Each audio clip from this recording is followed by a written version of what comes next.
Bom dia, eu sou a Bárbara Buchala, economista do Santander Private Banking, e esse é o Morning Briefing do dia 13 de junho. A inflação ao consumidor norte-americano voltou a mostrar sinais de moderação em maio, trazendo alívio aos preços de mercado nesta quarta-feira.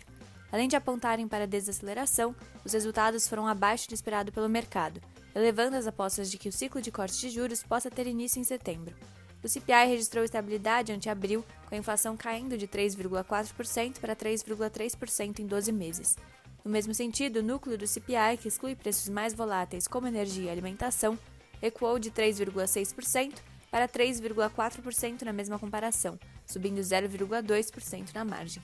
Como resultado, os retornos das Treasuries recuaram, assim como o dólar em relação a outras moedas fortes. O alívio nos juros deu força às bolsas globais, que renovaram recordes no dia.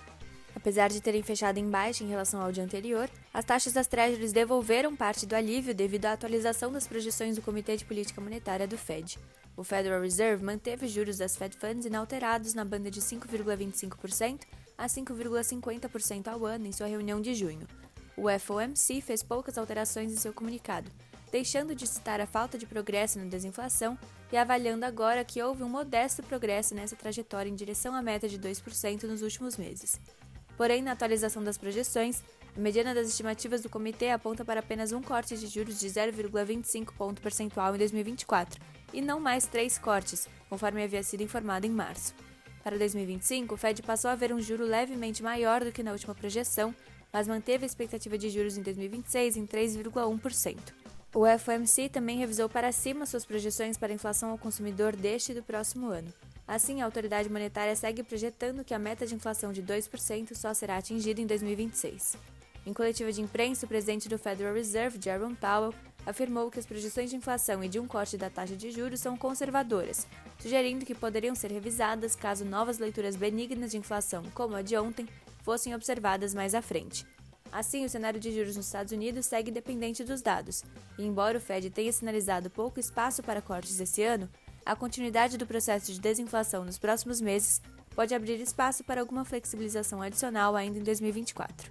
No Brasil, mesmo com a melhora na precificação dos ativos no exterior, o dia foi de aversão ao risco local, com a abertura dos juros, queda da bolsa e depreciação do câmbio, cuja cotação ultrapassou a marca de R$ 5,40.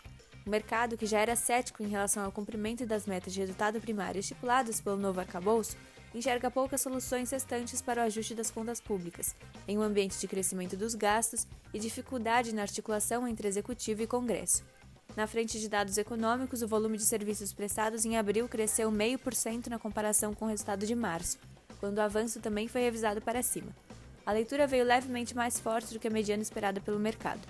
As maiores contribuições altistas ao resultado do mês vieram de serviços de transportes e outros serviços.